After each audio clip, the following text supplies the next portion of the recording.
our CEO, for her report. Ms. Frost. Thank you. Good morning, President Taylor and board members. Because of our size, CalPERS often attracts public attention when we make a move in the market.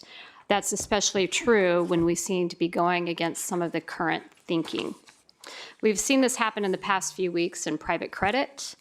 Our investment team did take advantage of an opportunity to buy loans that had good collateral. They fit well within the portfolio and had attractive terms. We were fully briefed throughout that process as well.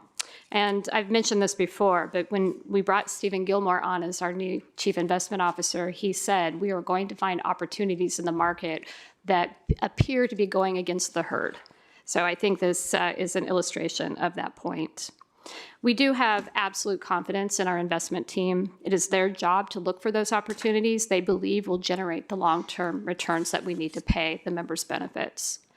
With $600 billion or so under management, we have added a modest amount of private credit. We currently sit around 4% of the portfolio. We, at one point, had a target of 8%. Under TPA, we'll continue to reevaluate whether those are the appropriate targets moving forward.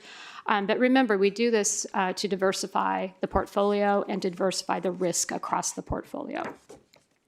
So our investment team will continue, again, to look for those attractive opportunities and evaluate them solely based on fundamentals. As long-term investors, we don't need to run scared the minute the market experiences some turmoil, whether that be in the public markets, as we've seen over the last couple of weeks, or in private credit over the last month or so. While our investments do get a lot of attention, many of our team members, including those outside of the investment office, do amazing work behind the scenes. One of these team members is Jagmeet Bender, who is sitting behind me. Jagmeet, if you want to raise your hand. We just found out that Jagmeet has been named as the Chief Technology Officer of the Year by the California Public Sector CIO Academy, which chose him from a pool of CTOs nominated across state service. We are proud to have Jagmeet on the team. He has helped make CalPERS a leader in technology and innovation and has deployed new solutions and real-time monitoring to protect sensitive member data. He has fostered a culture of trust and has empowered his team members.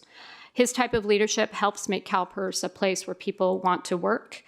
We've been building this workplace culture for years, and one important way that we know if we're succeeding is through our annual employee engagement survey.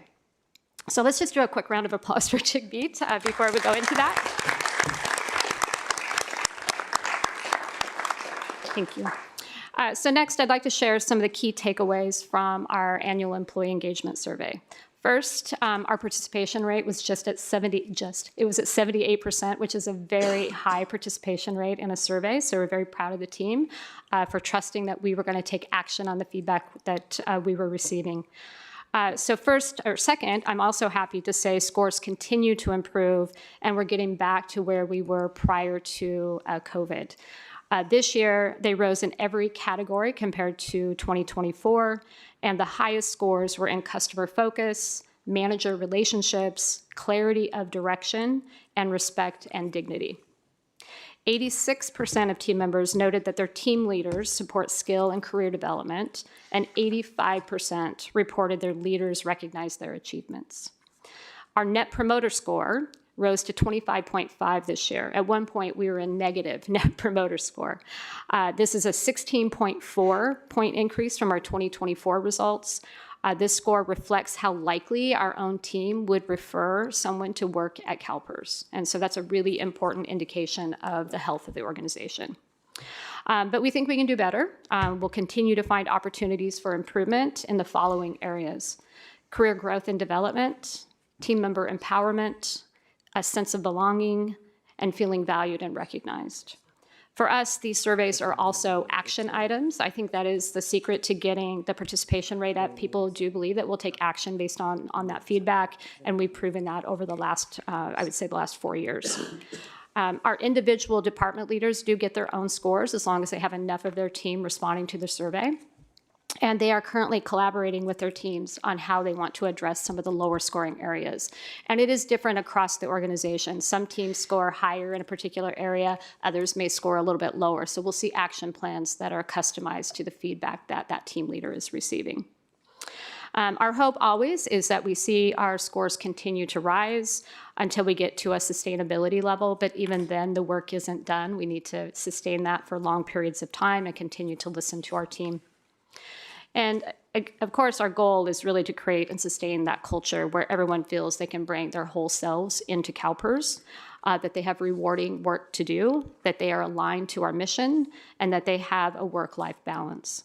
These conditions will empower our team to do their best work on behalf of our members and the participants in our health program as well. So that does conclude my report, President Taylor, but I am happy to take any questions. Thank you.